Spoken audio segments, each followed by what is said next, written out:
दोस्तों, आज की इस वीडियो में हम बात करने वाले हैं ज़ूम इमेज ज़ूम इफ़ेक्ट की, जिसकी मैंने अभी ट्रेलर वीडियो डाली थी कुछ दिन पहले। तो काफ़ी सारे ई-कॉमर्स प्लेटफॉर्म पर आपने देखा होगा कि जो प्रोडक्ट इमेज होती है वो काफ़ी छोटी होती है, लेकिन जब आप उस पे होवर करोगे तो आपको एक बड़े बॉक्स के अंदर इमेज का एक ज़ूम्ड, जो जिस पर्टिकुलर पार्ट पे आप होवर करोगे उसका एक ज़ूम्ड जो है सेक्शन, आपको जो है क्रॉस सेक्शन हम कह सकते हैं कि वो दिखाई देता है और आपको इमेज के बारे में या प्रोडक्ट के बारे में अच्छे से समझ में आता है।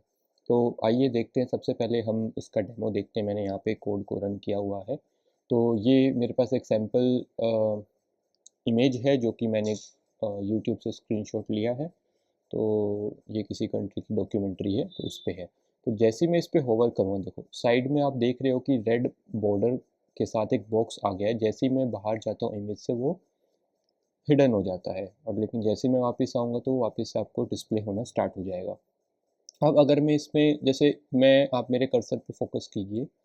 ये कर्सर जैसे ही मैं इस पर्सन के फेस पे ले जाऊँगा तो आप इस रेड बॉक्स के अंदर देख सकते हो कि उसका फेस यहाँ पे आ रहा है। अभी इसने साथ में एक खच्चर या गधा ले रखा है, तो वो भी है, जो भी इसने इससे सामान रखा है वो सब कुछ, मतलब जिस भी पार्ट पे आप जाओगे, जैसे ऊपर कुछ लिखा है इथोपिया, तो वो चीज़ें हैं। और ऐसे ही नीचे यूट्यूब टाइमलाइन और जो यूट्यूब के फीचर होते हैं, आप जो भी आइकन्स वगैरह वो देख सकते हो। इस तरीके से यहाँ पे एक देखिए, इसके पीछे एक आदमी है, तो ये कोई बच्चा लग रहा है मेरे को। तो इस पे भी अगर मैं इसके फेस पे लेके जाता हूँ तो ये आपको यहाँ पे दिखाई देगा। यहाँ पे आपको दिख जाएगा कि इसने हाथ में एक स्टिक पकड़ी हुई है, और जो भी बाकी डिटेल्स है इमेजेस के ऊपर हम जाते हैं तो यहाँ पे ट्रांसलेटर और शेयर का आइकन हमें दिख जाता है। तो यही आज हम बनाने वाले हैं।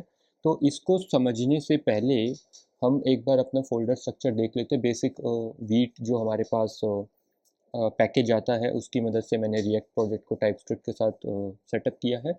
अभी हम सोर्स फोल्डर में चलते हैं। हमारे पास यहाँ पर क्या है, एसेट्स हैं। एसेट्स के अंदर हमारे पास दो सैम्पल इमेजेस हैं। अभी हम सैम्पल 2 को यूज़ कर रहे हैं। इसके बाद हमारे पास main.tsx है, जिसके अंदर हम अपने ऐप कंपोनेंट को कॉल कर रहे हैं। उसके बाद हमारे पास app.tsx है, जिसके अंदर हमारा जो जूम इमेज कंपोनेंट है उसको हम कॉल कर रहे हैं। यहाँ पे app.css के अंदर कुछ नहीं है, और index.css के अंदर जो बेसिक css रीसेट होता है जो हम करते हैं, वो सिंपल सा है। सारा जो हमारा काम है जूम इमेज करके जो फोल्डर इसके अंदर है, zoom image dot T S x, ये हमारे पास हमारा कंपोनेंट है। इसके अंदर सब कुछ है, और यहाँ पर हमारी ये क्लासेस हमने बनाई है जो कि हम जूम इमेज कंपोनेंट के अंदर यूज़ कर रहे हैं।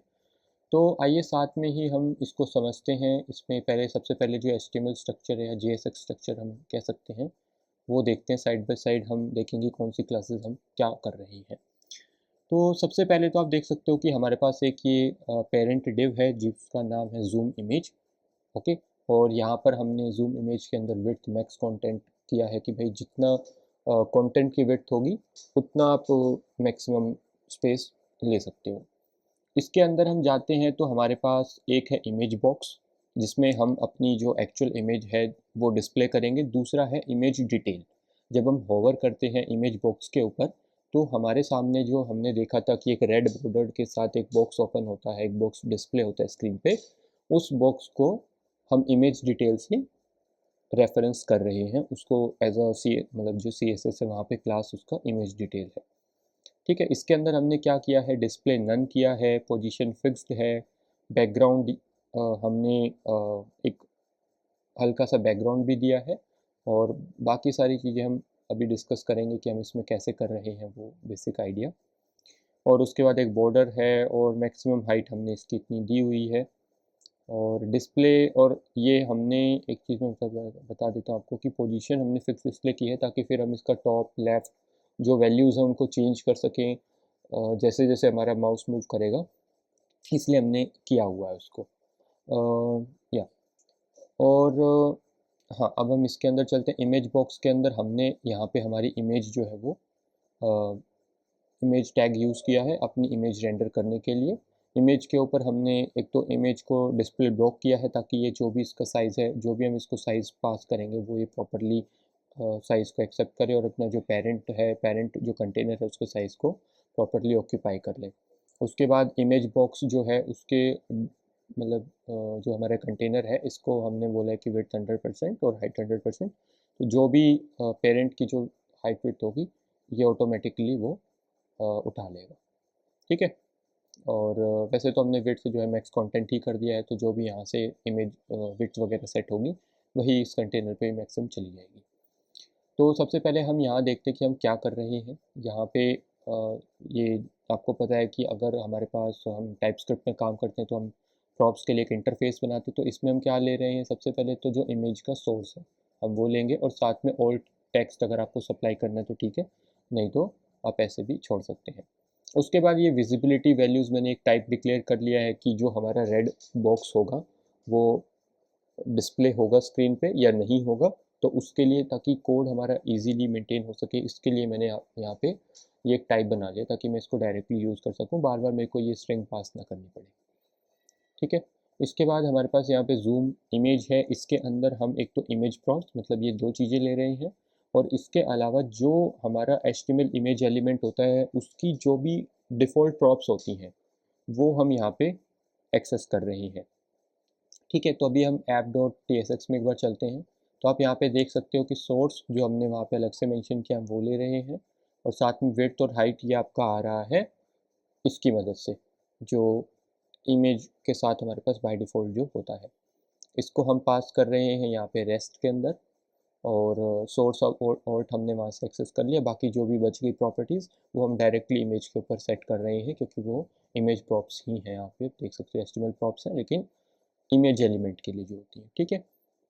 उसके बाद यहाँ पे आप देख सकते हो कि हमने इस बॉक्स को कोड के अंदर रेफ़र करने के लिए यहाँ पे एक रेफरेंस पास किया है, और यहाँ पर भी इस बॉक्स को रेफ़र करने के लिए एक इमेज डिटेल रेफरेंस पास किया है। ठीक है। अभी हम समझते हैं कि हम इसको कैसे कर रहे हैं। तो हम क्या करते हैं कि जब हम होवर कर रहे हैं, मैं आपको कोड दिखाता हूँ, एक मिनट। यहाँ पे बॉडी में जाते हैं, रूट के अंदर ये हमारा जूम इमेज कंपोनेंट, ये इमेज बॉक्स, और ये हमारे पास हमारा जो डिटेल्ड वाला है वो। ठीक है। अभी जैसे देखो मैं होवर करूँगा तो आप देख सकते हो यहाँ पे ये बैकग्राउंड इमेज का जो URL है वो चेंज हो जाता है। ठीक है। जो हमने सैम्पल टू इमेज इसको दी है, ये इमेज को दी है, वही URL हम पास कर देते हैं इसके अंदर। ठीक है। और यहाँ से हम बैकग्राउंड पोजीशन को चेंज करते रहते हैं। ये टॉप लेफ्ट और ये तो फिक्स है। ठीक है। देखो ये फिक्स है, हमने क्या किया कि 100 पिक्सल और 0 टॉप इस तरीके से कर दिया, लेफ्ट से 100 पिक्सल। ठीक है। और एक्चुअल में हम इसको लेफ्ट 100 पिक्सल नहीं करना चाहिए था, जो भी हमारी इमेज की विड्थ होगी वो हमें करना था, पर ठीक है, वो हम बाद में भी चेंज कर सकते हैं, और ये आप खुद भी कर सकते हो इतना, मतलब प्रैक्टिस के लिए। देखो जैसे आप चेंज करोगे साइड, राइट साइड में आप देख सकते हो कि बैकग्राउंड पोजीशन जो है चेंज होती जा रही है, जैसे जैसे कर्सर मूव कर रहा है हम परसेंटेज कैलकुलेट करके उसके अकॉर्डिंग यहाँ पे डाल रहे हैं। हम यहाँ पे पिक्सल्स में नहीं डाल रहे क्योंकि पिक्सल्स में थोड़ा अलग आ सकता है। ठीक है। तो यहाँ पे परसेंटेज में डालना अच्छा रहता है, क्योंकि फिर आपको ज़्यादा वो करने की ज़रूरत नहीं है। आप बस इतना परसेंटेज है तो वो ऑटोमेटिकली उसको उतना परसेंटेज आपको जूम करके दिखा देगा। ठीक है। और ये है, जैसे आप बाहर आओगे वो चीज़ जो है वो गायब हो जाएगी। ओके। तो ये सिंपल सी चीज़ हम कर रहे हैं। अभी हम कोड को समझते हैं। तो मेन इसमें जो हमारा काम है वो है बैकग्राउंड पोजीशन का, वही हम बस चेंज कर रहे हैं। तो यहाँ पे आप दो दो चीज़ों को ध्यान से देख लीजिए। ये हमारा इमेज बॉक्स है जिसके ऊपर हम होवर करते हैं, इसके लिए एक रेफरेंस है, और डिटेल जो बॉक्स है उसके लिए हमारे पास एक रेफरेंस है। अब आइए हम कोड को समझ लेते हैं। सबसे पहले हमने क्या किया, दो रेफरेंस बनाए हैं जो हमने नीचे भी डिस्कस कर लिए क्या है वो। उसके बाद यहाँ पे कुछ फंक्शंस हैं जो कि इवेंट हैंडलर हैं बेसिकली। ये हमारे पास तीन, जैसे माउस एंटर होगा, माउस मूव होगा, माउस लीव होगा, तो उसके लिए हमने तीन इवेंट हैंडलर्स यहाँ पे लिखे हैं, उसको हम देखेंगे। और बाकी हमारे पास ये कुछ फंक्शंस हैं जो कि हमने इमेज डिटेल कंटेनर्स के लिए लिखे हैं। ठीक है। इस वाले कंटेनर के लिए कुछ भी चेंजेस करने हैं तो हमने इन फंक्शंस के अंदर उसको यूज़ किया है। सबसे पहले हमारे पास क्या है, अपडेट इमेज डिटेल पोजीशन। तो जैसे ही मैं कर्सर को मूव करता हूँ तो वो जो बैकग्राउंड पोजीशन है वो चेंज होती है। ओके। आई थिंक ये उसके लिए कि जो हम इसको यहाँ पे जैसे लेफ्ट 100 कर रहे हैं, ये लेफ्ट 100 और टॉप 0, इस चीज़ के लिए हम इसको करते हैं। ठीक है। और उसके बाद ये विजिबिलिटी के लिए है कि होवर करते हैं तो विजिबल होना चाहिए और बाहर आ जाते हैं तो उससे हाइड हो जाना चाहिए। उसके बाद इमेज डिटेल बैकग्राउंड इमेज, जो हम ये बैकग्राउंड पोजीशन बैकग्राउंड इमेज के अंदर यूआरएल सेट करें वो, और उसके बाद इस वाले के अंदर हम पोजीशन कर रहे हैं, जो ये पोजीशंस हम यहाँ पे चेंज होती हैं। आप देखो 97 अभी 34 हो गया, 92 हो गया, इस तरीके से। ठीक है, अभी यूज़ इफेक्ट को देखते हैं, इनको एक एक करके डिटेल में सब। तो सबसे पहले हमने चेक किया कि क्या हमारा कंपोनेंट रेंडर हो गया है। तो अगर वो रेंडर हो गया तो वो नल नहीं होगा, अगर नल होता है तो हम यहीं से रिटर्न कर देते हैं। वो नल नहीं है, ठीक है। तो हमने इसके ऊपर 3 इवेंट्स हम लिसन कर रहे हैं। सबसे पहले mouse enter, mouse move, mouse leave, ठीक है। और यहाँ पर हम जैसा आपको पता है कि जब हम अनमाउंट होता है कंपोनेंट तो हमें वो इवेंट लिसनर को रिमूव भी करना होता है मेमोरी ऑप्टिमाइजेशन के लिए। ओके, एंड अब हम आगे चलते हैं। तो ये 3 आपने देखे इवेंट हैंडलर हम यूज़ कर रहे हैं। तो सबसे पहले हम चलते हैं माउस एंटर के अंदर। तो माउस एंटर का यहाँ पर हमारे पास इवेंट हैंडलर का फंक्शन है। तो सबसे पहले हम क्या कर रहे हैं, जैसे ही हमारा माउस एंटर करता है इमेज बॉक्स कंटेनर के अंदर, इस कंटेनर के अंदर एंटर करता है, तो हम क्या करते हैं, जो ये हमारा टारगेट है, टारगेट कौन हो गया, ये कंपोनेंट। ओके, तो ये जो डिटेल इमेज है, ये इमेज डिटेल जो कंपोनेंट है, ये हमारा इमेज बॉक्स जो है वो हमारा टारगेट हो गया। उसका हम क्या करते हैं, गेट बाउंडिंग क्लाइंट रेक्टेंगल। ये हमें क्या करता है, अगर ये हमें आपको उसकी left position, right position, top position, bottom, X Y, वो सारी की सारी जो इंफॉर्मेशन होती है वो आपको यहाँ पे मिल जाती है। तो सबसे पहले हमने क्या किया, अपडेट इमेज डिटेल विजिबिलिटी। मैं साथ में इस फाइल को एक साइड में ओपन कर लेता हूँ ताकि हम इस फंक्शन को देख सकें। तो सबसे पहले हमने विजिबिलिटी चेंज की।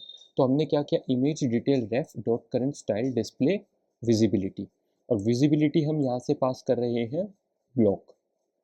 ओके, तो हमने क्या किया, हम जैसे देखो, अगर हम यहाँ पे देखें तो पहले अभी नन है, डिस्प्ले नन है। जैसे मैं इसके ऊपर जाऊँगा तो आप देख सकते हो यहाँ पे राइट साइड में डिस्प्ले ब्लॉक हो गया। तो वो कहाँ से हुआ, वो इस चीज़ से हुआ। ठीक है, हमने यहाँ से इसको विजिबिलिटी पास की ब्लॉक, और वो विजिबिलिटी हमने इसके अंदर पुट कर दी इमेज डिटेल रेफरेंस जो हमने बना रखा है उसकी मदद से। ठीक है, इस फंक्शन का काम खत्म। ओके, उसके बाद हमने क्या किया, इमेज डिटेल बैकग्राउंड इमेज। तो वो जो मैं आपको बता रहा था कि अभी यहाँ पे यूआरएल नन है, तो जैसे ही मैं इसके ऊपर होवर करूँगा तो आप देख सकते हो यहाँ पे src assets sample2 .png, तो ये यूआरएल हमने इसके अंदर सेट कर दिया है। ठीक है, और ये हम देख लेते हैं इसके अंदर क्या है। तो इसमें भी सेम हमने इमेज डिटेल जो रेफरेंस बनाया है उसकी मदद से स्टाइल डॉट बैकग्राउंड इमेज, और इस तरीके से यूआरएल हमने इसके अंदर सेट कर दिया। तो 2 फंक्शंस का हमारा जो काम है वो खत्म हो गया, इसका और इसका। ठीक है, उसके बाद क्या है, update image detail position rectangle. जो रेक्टेंगल जो हमारा इमेज बॉक्स है उसकी यहाँ पे कॉन्फ़िगरेशन में आपको जैसे बताया था वो हम सब मिल जाता है कि उसकी पोजीशनिंग क्या है, लेफ़्ट राइट और ये सब चीज़ें। इसके बारे में आप थोड़ा सा जो एमडीएन डॉक्स है उस पर आप पढ़ सकते हो। इसके बाद हमने क्या कॉल किया, ये अपडेट इमेज डिटेल पोजीशन। तो हम इसमें चलते हैं, यहाँ पे आप देख सकते हो कि डोम रेक्टेंगल है। देखो, अगर मैं आपको थोड़ा सा इसके बारे में बताऊँ तो आप देख सकते हो यहाँ पे ये क्या करता है, ये विड्थ, हाइट, एक्स वाई, इस तरीके से ये चीज़ें करता है। और यहाँ पे आपको और भी इसके अंदर मिल जाएगा, बॉटम, हाइट, क्योंकि वो उसको एक्सटेंड कर रहा था। तो left, right, top, width, X Y, इसमें सब मिल जाता है आपको। 2JSON भी कर सकते हो आप अगर आपको ये सारा डेटा एक साथ चाहिए तो। ठीक है, तो वो चीज़ें हैं। अब अगर हम इसके अंदर चलें तो यहाँ पे आप क्या देख रहे हो, हमने अब क्या किया, इमेज डिटेल पहले तो हमने चेक कर लिया कि हमारे पास इमेज डिटेल जो है वो लोड हो चुका है स्क्रीन पे, यस। तो उसके बाद क्योंकि हाँ माउस एंटर है ये, तो वो लोड हो गया होगा। ठीक है, तो इसका भी हमने क्या किया, जैसे अब हमने क्या किया, इस पर होवर किया तो हमने क्या किया, जो ये रेड बॉक्स हमारे पास आया है इसका भी गेट बाउंडिंग रेक्टेंगल, जो उसकी जो width, height, X Y value, जो हमारी ये वाली साइड है स्क्रीन की, टॉप से और लेफ़्ट से इसकी क्या पोजीशनिंग है, वो सारी वैल्यूज़ हमने इससे निकाल लेते हैं। ठीक है, तो हमने इसको इसमें स्टोर कर लिया रेक्टेंगल करके। ठीक है, और इसके अंदर हमने क्या किया, जो स्टाइल डॉट लेफ़्ट है और जो हमारे बॉक्स का लेफ़्ट है और जो बॉक्स की विड्थ है उसके अंदर इसको हमने ऑटोमेटिकली सेट कर दिया कि अगर हमारी इमेज कहीं पर भी होगी, जो मैं आपको स्टार्टिंग में बता रहा था कि ये 100 पिक्सल पे है, तो ये इस वजह से है क्योंकि हमने सबसे पहले इसकी लेफ़्ट पोजीशन कैलकुलेट करी, फिर इमेज की कितनी विड्थ है वो कैलकुलेट की और उसके बाद इसमें जोड़ दिया। तो अभी यहाँ पे इमेज की विड्थ 100 है और लेफ़्ट की वैल्यू जो है 0 है, इसलिए 0 + 100 जो है वो 100 ही रह जाएगा और इसी वजह से जो ये इमेज के जस्ट बाद यहाँ पे सेट हो जाता। अगर हमारी इमेज थोड़ा-सा इधर हो जाती, तो उस केस में फिर ये वो मान लीजिए कि लेफ़्ट से 10 पिक्सेल्स आगे से हमारी इमेज स्टार्ट होती, तो 10 + 100 तो 110, तो ये 110 पे चला जाता। तो आप यहाँ पे आराम से देख सकते हो। Just a minute. ओके।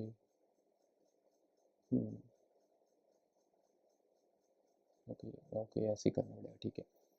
तो ये इमेज डिटेल स्टाइल इस तरीके से आप देख सकते हो। हमने सबसे पहले जो ये हमारा बॉक्स है इसका लेफ़्ट कैलकुलेट किया, छोटे वाला जो बॉक्स है, और उसका जो विड्थ है वो कैलकुलेट किया और पिक्सेल्स उसके अंदर ऐड कर दिया, ताकि पिक्सेल्स में उसे चाहिए होता है क्योंकि ये आपका स्ट्रिंग है, तो पिक्सेल्स हमने ऐड कर दिया।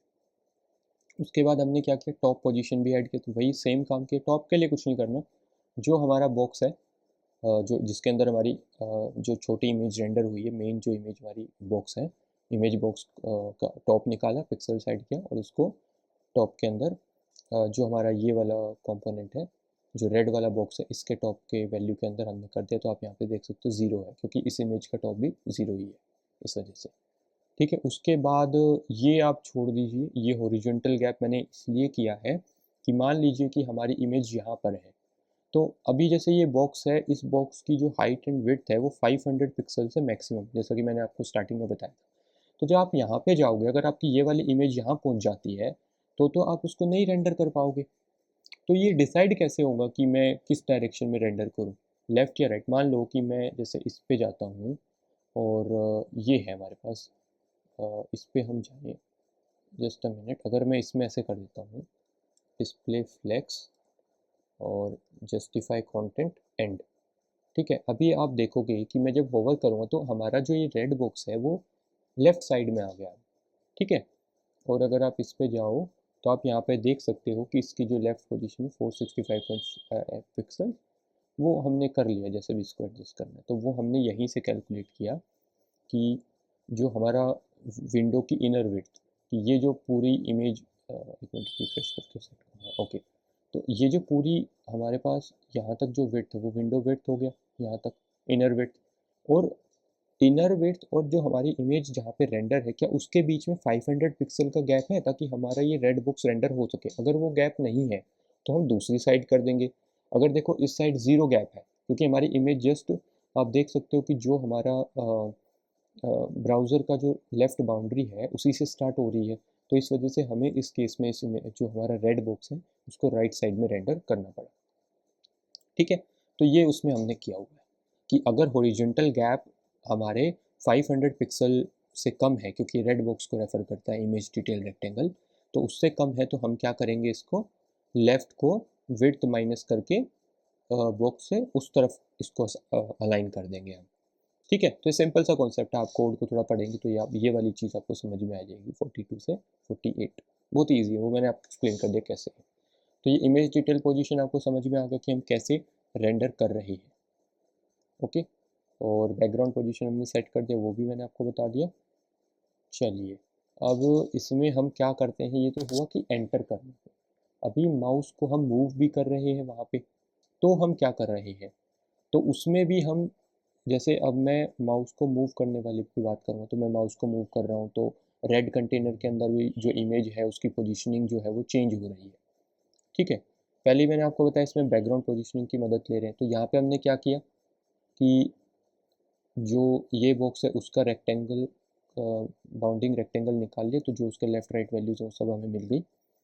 अब हम बैकग्राउंड पोजीशन को अपडेट कर रहे हैं। ये क्या है, event dot offset X and offset Y. ये ऑफसेट एक्स और वाई क्या करता है, ये आपका इसके इमेज की बाउंड्री से आपको वैल्यू प्रोवाइड कर देगा। कि जैसे अगर मैं यहाँ पे जाता हूँ तो आप देखोगे कि वो ऑलमोस्ट 5-7% हो गया, राइट साइड में आप देख सकते हो यहाँ पे। ठीक है, यहाँ पे आप थोड़ा सा देखते रहो, जैसे मैं वैल्यू कर रहा हूँ, देखो अब यहाँ पे मैं जब लेके आऊँगा तो 99 और वो लेफ़्ट की वैल्यू 99 हो गई और टॉप से 100% हम नीचे आ चुके हैं। ठीक है, अब 100/100 हो गया, देख सकते हो। तो वो इस इमेज के रिलेटिव में हमें हमारे जो कर्सर है उसकी पोजीशनिंग देता है कि हम कितना परसेंटेज पे है। तो update image detail background position, तो ये हमारे पास कहाँ पे है, ये है कंपोनेंट। ठीक है, इसको ओपन करते हैं तो यहाँ पे हम क्या कर रहे हैं, एक तो इमेज बॉक्स चाहिए जो हमारा नॉर्मल इमेज है, और एक्स और वाई कहाँ पे हमें रेंडरिंग करनी है वो। तो न्यू और एक्स और वाई क्या होगा, क्योंकि यहाँ से तो हमें वैल्यू मिलेगी पिक्सल्स के अंदर। ठीक है, तो उसको हमने परसेंटेज में कैलकुलेट करना है। तो जो हमारा ये इमेज रेंडर हो रही है छोटी वाली यहाँ पे 100 पिक्सल वाली, इसकी विड्थ हमारे को पता होनी चाहिए। तो वो हमें पता है कि 100 बाई 100 है, तो वो हम यहाँ से वैसे निकाल लेंगे। वो कुछ भी हो सकती है, 500, तो कुछ भी नंबर हो सकता है। ठीक है, वो परसेंटेज में हम कैलकुलेट कर लेते हैं, और फिर बैकग्राउंड पोजीशन को हम परसेंटेज में सेट कर देते हैं। किसके अंदर, जो इमेज डिटेल है, जो डिटेल वाला बॉक्स है, जो रेड वाला बॉक्स हमारे सामने आ रहा है। आप देख सकते हो कि हम बैकग्राउंड पोजीशन को चेंज करके सारा गेम हमारा उसी से कर रहे हैं। ठीक है, तो बैकग्राउंड पोजीशन हम चेंज कर रहे हैं, और सिंपल। ठीक है, तो ये इसमें हुआ। अब हम चलते हैं माउस लीव इवेंट के अंदर। तो ये लीव इवेंट हैंडलर है। तो अगर हम इसमें देखें तो हम सबसे पहले क्या करें कि जैसे ही हम माउस से बाहर आते हैं, ये गायब हो जाता है। तो इसमें हम कर क्या रहे हैं, सबसे पहले हम एक चीज़ कर रहे हैं कि अपडेट इमेज डिटेल विजिबिलिटी। पहले हमने ब्लॉक सेट की थी, अब हमने नन सेट कर दी। तो ये हम कहाँ से कर रहे थे, इससे कर रहे थे। तो जैसे ही नन सेट किया तो वो हिडन हो जाएगा, गायब हो जाएगा स्क्रीन से। और इमेज डिटेल बैकग्राउंड इमेज, जो बैकग्राउंड इमेज का यूआरएल हम पहले सेट कर रहे थे, अब उसको हम एम्प्टी कर रहे हैं, तो वो अननोन हो जाता है, तो कोई इमेज रेंडर नहीं होती, और वो बॉक्स गायब हो जाता है। ठीक है, तो ये सिंपल सा कॉन्सेप्ट हमने इसमें लगाया है, और इसको एज ए कॉम्पोनेंट हमने बनाया। तो आप इसको कहीं पे भी अपने प्रोजेक्ट के अंदर कर सकते हो। इसमें जो भी आपको थोड़ी बहुत कमियां लगती हैं वो आप इम्प्रूव कर सकते हो। लेफ़्ट राइट का भी मैंने आपको बता दिया कि अगर स्पेस नहीं है, लेफ़्ट साइड पे स्पेस नहीं है, तो राइट साइड पे हमारा ये बॉक्स जनरेट हो जाएगा। और यहाँ पे भी मैंने आपको करके दिखाया था कि लेफ़्ट राइट साइड में कोई स्पेस नहीं है, तो वो लेफ़्ट साइड में आपका बॉक्स जो है वो जनरेट हो जाएगा। तो ये सारी चीज़ें हमने इसमें प्रॉपरली देख ली है। तो यही था हमारा आज का वीडियो, और जो भी रिपोजिटरी और डेमो का जो लिंक है वो डिस्क्रिप्शन में आपको मिल जाएगा, और आप रिपोजिटरी जाके चेक कर सकते हो, कोड को और इम्प्रूव कर सकते हो, और मुझे बता सकते हो कि आपने जो इम्प्रूवमेंट किया है वहाँ पे आप इश्यूज़ के अंदर रेस कर सकते हो। ठीक है, और thank you for watching this video.